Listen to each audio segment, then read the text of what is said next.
Hello everyone, welcome back to my channel. Today in this video, we will try to understand the Ehrenfest theorem, which is a really important topic in quantum mechanics. And I've tried to put the entire derivation in details, which might not be available in many books. So keep watching till the end. Okay, so let's begin. The Ehrenfest theorem is named after Paul Ehrenfest, an Australian physicist. Let us see what the Ehrenfest theorem states. The Ehrenfest theorem states that the Schrödinger equation leads to the classical or Newton's laws of motions on the average. In other words, the theorem states that the average motion of wave packet agrees with the motion of the corresponding classical particle. अब हम इसे आसान भाषा में क्या समझेंगे? Ehrenfest theorem हमें क्या बताता है? The Ehrenfest theorem relates quantum mechanics to classical mechanics. Ehrenfest theorem जो है वो quantum mechanics को classical mechanics से relate करता है. और वो कैसे? It relates the expectation values of quantum mechanical operators with the laws of quantum mechanics. इसका मतलब है quantum mechanical operators की जो expectations values होती है उसको Ehrenfest theorem classical mechanics से relate करता है. So let's see how. Here we have the Newton's law may be written as, हम पहले देखेंगे न्यूटन्स लॉ को कैसे लिखा जाता है. The Newton's law can be written as dp over dt equals to minus gradient of v. इसको हम equation 1a लिख देंगे.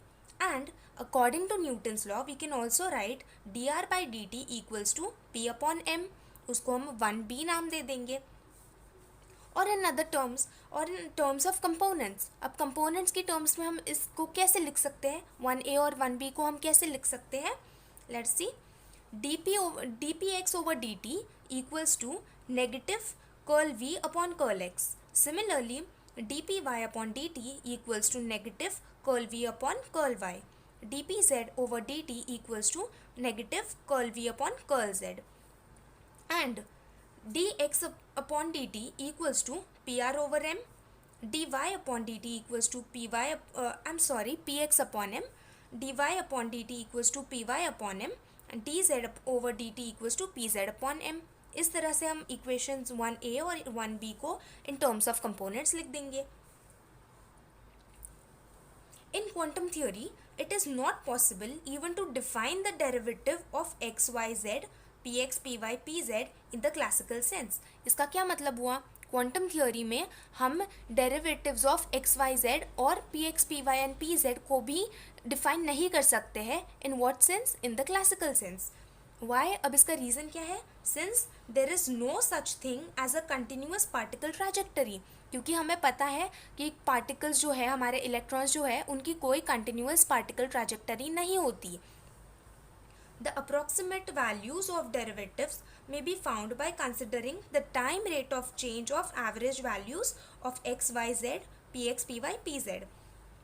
जो अप्रॉक्सीमेट वैल्यूज़ होती है हमारे डेरिवेटिव्स की, जो derivatives of x Y Z P x P Y P Z, उनको हम कैसे ऑब्टेन कर सकते हैं? We can obtain those values using the time rate of change of average values. ठीक है, इनकी जो एवरेज वैल्यूज़ है उनका टाइम रेट ऑफ चेंज, उनका डेरिवेटिव हम इस तरह से ले सकते हैं. Moving on. If the width of the wave packet can be neglected, then the values of these derivatives must be equal to the classical calculated values. अब हमें ये दिया गया है कि जो width of a wave packet है, अगर उसको हम निगलेक्ट करते हैं, अगर हम वेव पैकेट की विड्थ को निगलेक्ट करते हैं, then the values of these derivatives, the values of x Y Z P x P Y P Z must be equal to the classically calculated values. इसका मतलब यही हुआ ना कि हम क्वांटम मैकेनिक्स को क्लासिकल मैकेनिक्स से रिलेट कर रहे हैं. Thus, x component of velocity may be defined as, अब हम इसको रिलेट करने के बाद हम जो x component of velocity है उसको कैसे डिफाइन करेंगे देखते हैं. Thus the x component of velocity may be defined as the time rate of change of expectation value of x. इसको हम कैसे डिफाइन करेंगे? As the time rate of change of expectation value of x component of position. ठीक है. Since expectation value of x depends upon the time, that is, अब जो expectation value of x है वो किस पर डिपेंड करती है, टाइम पर डिपेंड करती है। और वो कैसे देखते हैं, d over D T expectation value of x, इसको हम d x over D t ही बोलेंगे, equals to d over D t integration of psi star x psi D tau. इसको हम ऐसे लिखेंगे, एक्सपेक्टेशन वैल्यूज़ का यही फॉर्मूला होता है, D over D t integration of psi star Sai D tau लिखते हैं हम, ठीक है। और इसको हम कैसे लिखेंगे, बाय प्रोडक्ट रूल। इसको हम कैसे मॉडिफाई कर सकते हैं, प्रोडक्ट रूल से। और वो कैसे, हम इसको इस इक्वेशन को कैसे लिखेंगे, integration of psi star x D curl psi upon curl T D tau plus integration of curl psi star upon curl T x psi D tau. यहाँ ये जो इक्वेशन ऑब्टेन किया है उसको हम 3 बोलेंगे। और थर्ड इक्वेशन हमने कैसे ऑब्टेन किया है, by using product rule. Product rule क्या होता है, D Y over D X equals to D U over D X V plus U into D V over D X, ठीक है। इस फॉर्मूला को यूज़ करके हमने इक्वेशन 3 ऑब्टेन किया है। अब अगला क्या स्टेप है, टाइम डिपेंडेंट श्रोडिंगर इक्वेशन। अब हम ये देखेंगे कि टाइम डिपेंडेंट श्रोडिंगर इक्वेशन क्या होता है। The time dependent Schrodinger equation is given as iota I H cut curl psi upon curl T equals to minus H cut square upon 2m del बोलेंगे इसको, del square psi plus V psi.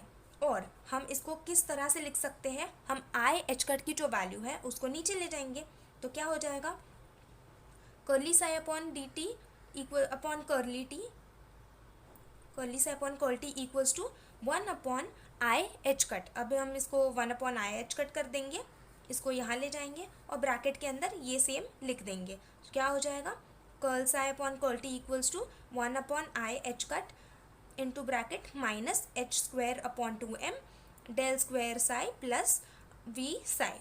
इसको हम equation number 4 कर देंगे। अब ये equation जो 4 हमने ऑब्टेन किया है इसका कॉम्प्लेक्स कॉन्जुगेट ले लेना है, complex conjugate of time dependent Schrodinger equation. अब कॉम्प्लेक्स कॉन्जुगेट कैसे लेते हैं, जहाँ पे भी साई है साई की वैल्यू को आप साई स्टार से रिप्लेस कर देंगे, और जहाँ पे भी आई की वैल्यू, जो आई का साइन है प्लस होगा तो माइनस हो जाएगा, माइनस होगा तो प्लस हो जाएगा। इस तरह से आप कॉम्प्लेक्स कॉन्जुगेट ले लेंगे।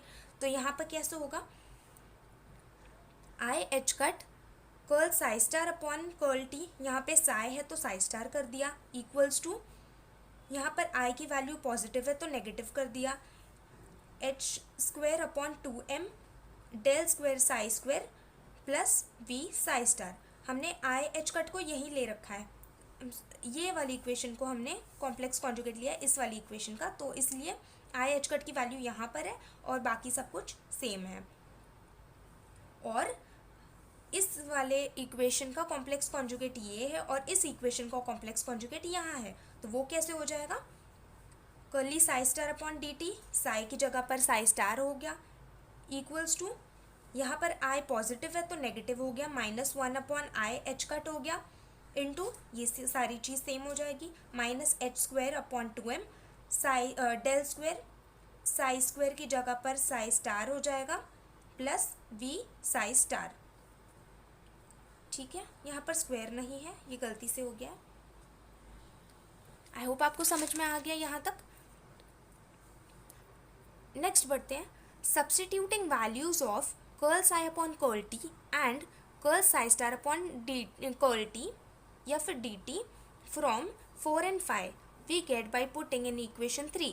अब इन वैल्यूज़ को हम इक्वेशन 3 में डाल देंगे। देखते हैं कौन सी वैल्यूज़ को, 4 की वैल्यू और जो 5 की वैल्यूज़ है, हमारे 4th और 5th इक्वेशन में जो वैल्यूज़ हमें ऑब्टेन की है हमने, उसको हम इस इक्वेशन नंबर 3 में डाल देंगे। तो देखते हैं क्या मिला हमें मिला D over D T expectation value of X equals to integration of psi star X into bracket 1 upon I H cut into minus H cut square upon 2m del square psi plus V psi into D tau plus integration of minus 1 upon I H cut into bracket minus H cut square upon 2m del square psi star plus V psi star into X psi D tau. यहाँ पे हमने सिर्फ substitution किया है, simple substitution है from equations 4 and 5, जिसको हमने third equation में डाल दिया। अब हम नेक्स्ट स्टेप में क्या करेंगे, हमारे पास आई 1/i h कॉमन है, यहाँ पे भी है, यहाँ पर भी है, दोनों भी ब्रैकेट्स में है, तो हम इसको बाहर ले लेंगे। तो क्या हो जाएगा, dx/dt इक्वल्स टू, हमने कॉमन ले लिया 1/i h, बाकी सब सेम रहेगा, integration of psi star X into minus h²/2m del square psi plus v psi into D tau plus h²/2m del square psi star minus v psi star x psi D tau. ठीक है, हमने सिर्फ यहाँ पर common लिया है। Next step में हम क्या करेंगे, यहाँ पर हम इस स्टेप में क्या करेंगे, हम जो है साई स्टार एक्स को मल्टीप्लाई कर देंगे एक बार इसके साथ, साई स्टार एक्स को एक बार इसके साथ। सिमिलरली एक्स साई को हम एक बार इसके साथ मल्टीप्लाई कर देंगे, एक्स साई को एक बार हम इसके साथ मल्टीप्लाई कर देंगे। तो हमें क्या मिलेगा, 1/i h integration of psi star X into bracket minus h²/2m del square psi plus psi star x v psi plus h²/2m del square psi star x psi minus v psi star x psi D tau, जो common है। आगे हम क्या करेंगे, taking negative of h²/2m common, हम minus h²/2m को common ले लेंगे। तो हमें क्या मिलेगा, d/dt of x that is dx/dt equals to 1/i h into bracket minus h²/2m integration of the whole bracket that is psi star X into del square psi minus del square psi star x psi into D tau, और dx/dt equals to minus h²/2im integration of psi star X del square psi D tau plus h²/2im integration of del square psi star x psi D tau. ठीक है, by vector calculus method of partial integration of second term we get. अब हमें क्या करना है, जो vector calculus method of partial integration है उसे हमें अप्लाई करना है सेकेंड टर्म के ऊपर।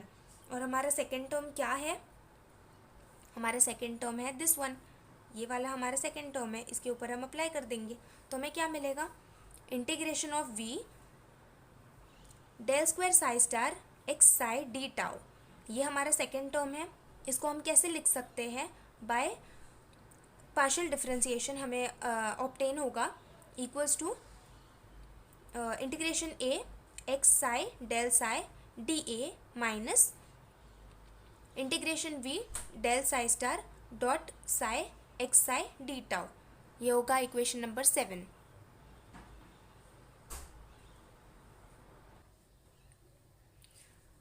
ये मैंने रेफरेंस के लिए नीचे दिया हुआ है, अगर आपको partial integration for second term समझ में नहीं आया तो मैंने उसको यहाँ पे पूरा नोट डाउन किया हुआ है, आप देख सकते हैं। यहाँ तक है, वो पूरा डेरिवेशन आपको समझ में आ जाएगा, बहुत डिटेल्ड डेरिवेशन है, बहुत डिटेल में आपको समझाया है कि वो कैसे ऑब्टेन हुआ इक्वेशन। ठीक है, तो मैं आपको ये बता देती हूँ कि यहाँ पे जो मेन है हम उसको समझ लेते हैं। डी टाउ क्या है, एक स्मॉल वॉल्यूम इंटीग्रल है डी टाउ। ठीक है, और हम यहाँ पे पार्शियल इंटीग्रेशन इसलिए करते हैं क्योंकि हम डिफरेंशिएशन सिर्फ और सिर्फ एक्स के अकॉर्डिंग करते हैं, मतलब with respect to X, only with respect to X हम इसको इंटीग्रेट करते हैं, इसकी वजह से हम इसको पार्शियल इंटीग्रेशन भी बोलेंगे। और ए जो है हमारे पास, हमने जो लिखा हुआ है, हमें जो ऑब्टेन हुआ, ए जो है वो एरिया है, डी ए जो है वो सरफेस एलिमेंट होगा, D tau as we said is volume integral, and dot product, इसलिए डॉट यहाँ पर आप देख सकते हैं, यहाँ पे डॉट लगाया है, दैट इज वेक्टर प्रोडक्ट। ठीक है, आप इसको गो थ्रू करिए, वीडियो को पॉज करके आप इसको अच्छे से देखना, यहाँ पे पूरे डिटेल में दिया हुआ है कि जो भी इम्पोर्टेंट है और कैसे इसको हमने डिफ्रेंशिएट किया हुआ है। हम आगे बढ़ते हैं।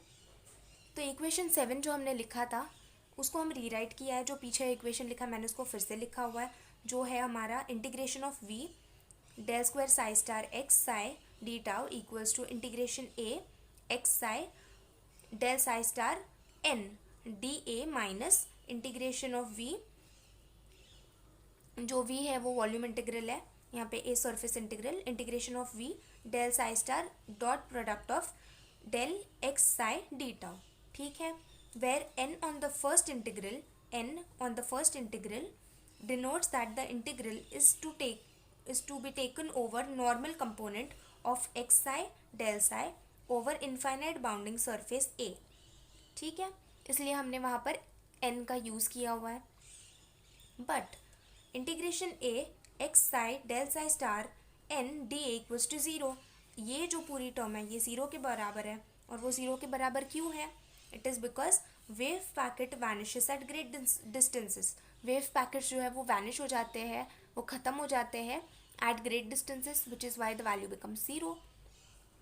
सो इक्वेशन 7 बिकम्स, अब ये इक्वेशन जो हमने लिखी हुई है वो फिर से चेंज हो जाएगी, और वो कैसे चेंज होगी? Integration of we del square psi star x psi D tau equals to minus integration of we del psi star dot product of del x psi D tau, ठीक है, ये चेंज हो जाएगा, ये टर्म ज़ीरो हो जाएगा, और हमें न्यू इक्वेशन ऑब्टेन होगा जिसको हम इक्वेशन 8 बोल देंगे।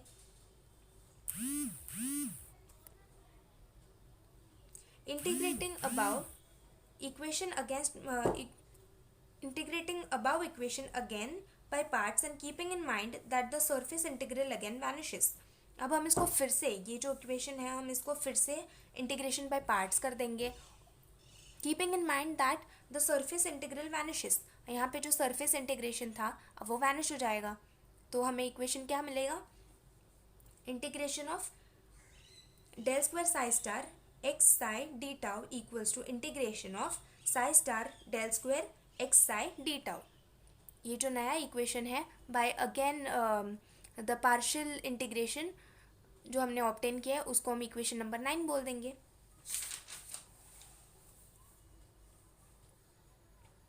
Using equation 9 we can write equation 6 as, अब इक्वेशन नंबर 9 को हम 6 में पुट करेंगे तो हमें क्या मिलेगा? हमारा इक्वेशन 6 ये रहा, ये हमारा इक्वेशन 6 है, यहाँ पे हमने इक्वेशन 9 जो नया ऑब्टेन किया उसको अप्लाई कर देना है, तो हमें क्या ऑब्टेन होगा? dx over dt equals to minus H cut upon 2im integration of v psi star x del square psi D T D tau plus H cut upon 2im integration of v psi star del square x psi D tau equals to minus H cut upon 2im integration of v psi star, यहाँ पे सिर्फ हमने substitution किया और इसको हम नीचे solve कर रहे हैं, साई स्टार एक्स, यहाँ पे प्रोडक्ट रूल यूज़ किया हुआ है, X del square psi minus del square x psi D tau, इसको हम इक्वेशन नंबर 10 बोल देंगे। सॉरी, यहाँ पे हमने एच कट अपॉन 2im की वैल्यू को बाहर निकाल लिया है, मैंने गलत बोला, कोई प्रोडक्ट रूल यूज़ नहीं किया है, हमने सिर्फ यहाँ पे इसकी जो वैल्यू है उसको बाहर ले लिया है, ठीक है, और हमें इक्वेशन नंबर 10 ऑब्टेन हुआ।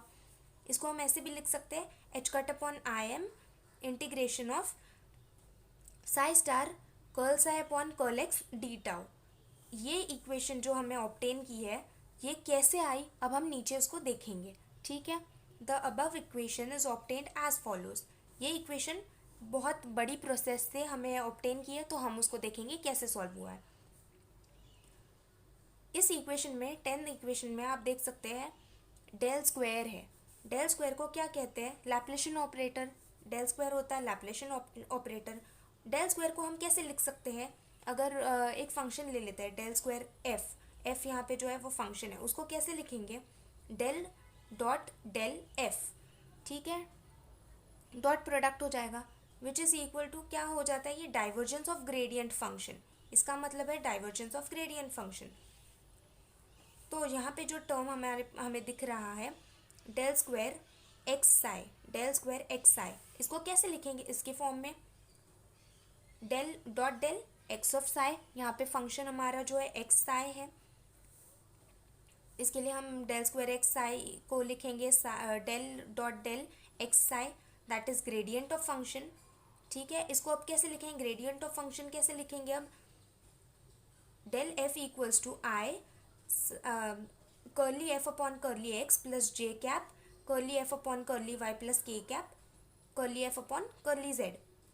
हम किसके लिए लिखेंगे? डेल फाई के लिए इस वैल्यू को लिखेंगे, ठीक है। Therefore del square x psi equals to, अब ये जो वैल्यू हमें मिली है वो हम सब्स्टिट्यूट कर देंगे यहाँ पर, ठीक है। तो कैसे होगा? Del square x psi equals to del i curly upon curly psi x upon curly x plus j cap curly upon curly y x psi plus k cap curly upon curly z x psi, ठीक है। अब हम क्या करेंगे यहाँ पर, इसमें हम प्रोडक्ट रूल यूज़ करेंगे और प्रोडक्ट रूल यूज़ करने के बाद हमें क्या ऑब्टेन होगा? हमें ऑब्टेन होगा ये इक्वेशन जो होगा del square x psi equals to del into i x यहाँ आ जाएगा x curly psi upon curly x plus psi, क्योंकि हम यहाँ पे u into v rule apply कर रहे हैं। सिमिलरली यहाँ पे भी हो जाएगा plus j x into curly psi upon curly y plus k cap x into curly psi upon curly z. ये कैसे हुआ? Using product rule. अब उसके बाद क्या करना है? Now we do gradient of divergence. अब हमें ग्रेडियंट मिल गया है तो अब हम क्या करेंगे? ग्रेडियंट ऑफ डाइवर्जेंस कर देंगे। तो वो कैसे होगा? I cap curly upon curly x plus j cap curly upon curly y plus k cap curly upon curly z into i cap x curly psi upon curly x plus psi plus j cap curly psi x curly psi upon curly y plus k cap x curly psi upon curly z, ठीक है। हमें ये जो values obtain हुई हमने सिर्फ उसको substitute कर दिया है। यहाँ पर जो वैल्यूज़ हमें मिल गई है उनको हमने मल्टीप्लाई कर दिया i cap curl upon curl x plus j cap curl upon curl y plus k cap curl upon curl z से। तो हमें क्या इक्वेशन ऑब्टेन होगी?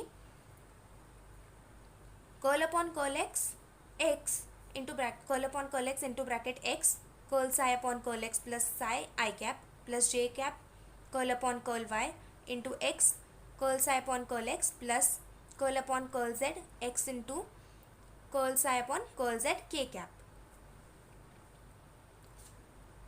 Using product rule. अब हम इसके अंदर प्रोडक्ट रूल को यूज़ करेंगे तो हमें क्या मिलेगा? एक्स इंटू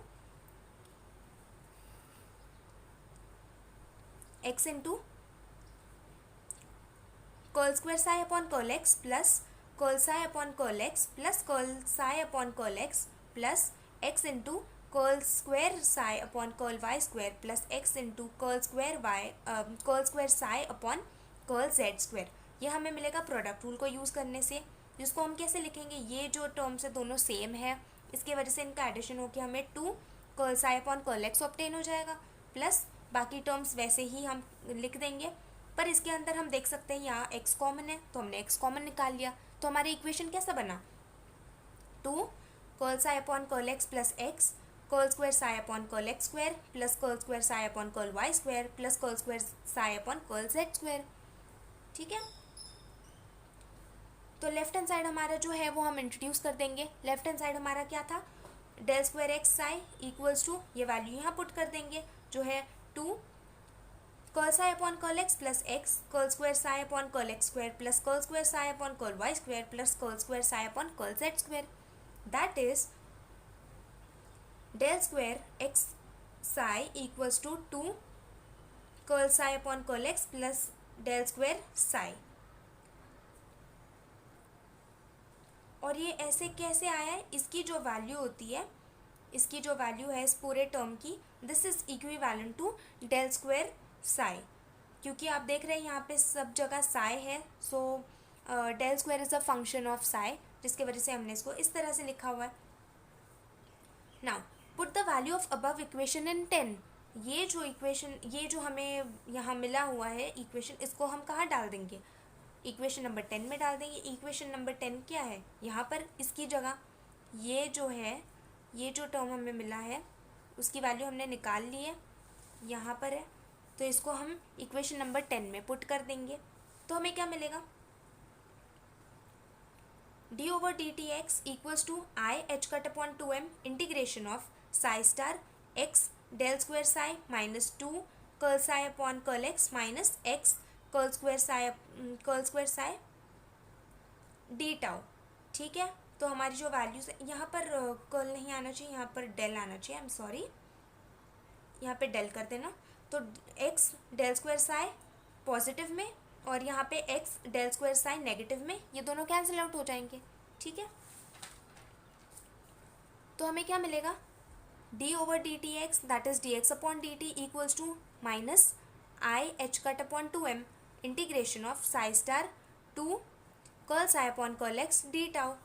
हमें ये ऑब्टेन होगा वहाँ से कैंसिल आउट करने के बाद, तो हम यहाँ से 2 और 2 को निकाल देंगे, 2 और 2 कैंसिल आउट हो जाएगा। तो लास्ट इक्वेशन हमें क्या मिलेगी, d over D t x equals to 1/m। 1/m कैसे आया, हमारी जो आई एक्स की वैल्यू आई एच कट है उसको हमने अंदर ले लिया, तो बचा क्या हमारे पास 1/m। 1/m integration of psi star, इसको अंदर ले लेंगे, minus i H cut curl upon curl x और ये जो है साथ में लिख देंगे साई डी टाउ, तो इसको हम नंबर दे देंगे 10a। ये जो इक्वेशन हमने ऑब्टेन की है इसको कहते हैं the Ehrenfest theorem. Above equation 10a is termed as the Ehrenfest theorem. तो गाइज आज के लिए बस इतना ही, मिलते हैं नेक्स्ट वीडियो लेक्चर में। आई होप आपको समझ में आ गया है। मैंने इसकी जो भी डिटेल्स है जो बुक्स में नहीं देते, डेरिवेशन का जो डिटेल्स होता है कि वो कैसे आया, एक इक्वेशन कैसे ऑब्टेन हुआ, उसको मैंने लिख दिया है। आप वीडियो को पॉज करके वहाँ से रेफरेंस ले सकते हैं। And thank you very much for watching my video. मिलते हैं नेक्स्ट लेक्चर में। Till then take care, stay safe, thank you.